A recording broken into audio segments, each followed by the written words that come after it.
hanip buhay. Pagdating naman sa mga negosyong may kinalaman sa teknolohiya, hindi rin nagpapahuli ang mga Pinoy. Tulad ng mga cellphone reloading station na talaga namang connect na connect sa kanilang mga suki.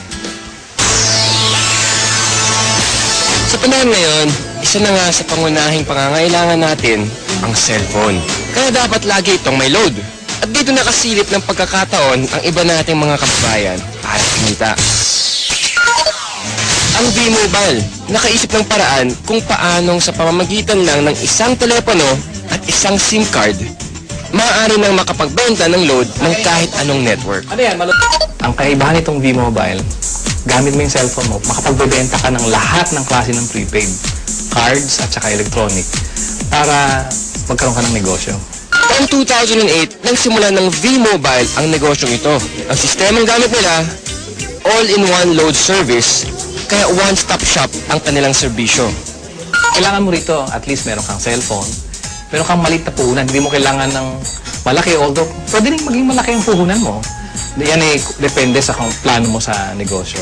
Kung gumagamit ka ng internet, napakasimple lang gagawin mo. Punta ka sa aming www.loadextreme.ph. Tapos pag nakita mo na itong website nito, diba, yung online loading, kiklik mo, lalabas dyan yung aming dialog box. I-enter mo yung account mo, papasok mo.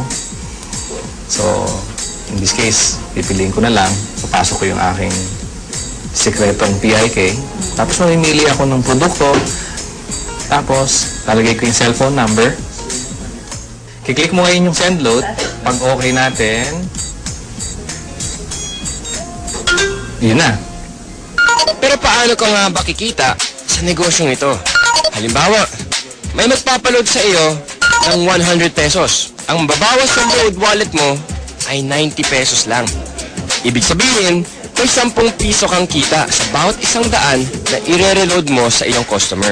Kung kumikita ka ng 100 pesos kada araw sa pagre-reload, sa loob ng isang buwan, may kita kang 3,000 piso.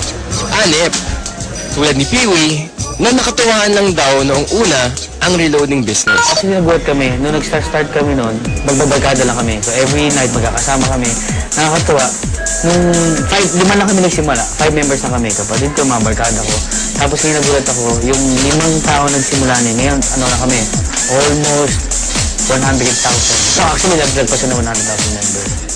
Ngayon, sa simpleng pagpindot-pindot lang daw niya ng cellphone, kumikita raw si Peewee ng mula 1,000 hanggang 5,000 piso kada linggo.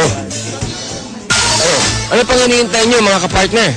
Oras na para ang hilig niyo sa paggamit ng cellphone, pakinabangan niyo rin at maging isang maliit na negosyo.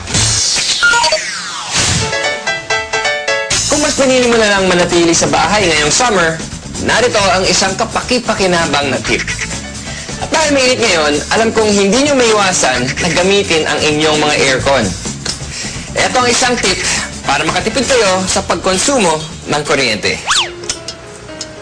Ilagay sa timer mode ang aircon at iset sa 2 hanggang 3 oras lamang. Pagkatapos nito, buksan ang ventilador para mapanatili ang lamig ng kwarto. May enjoy mo na ang lamig, makakatipid ka pa. O di ba? Pwede naman eh.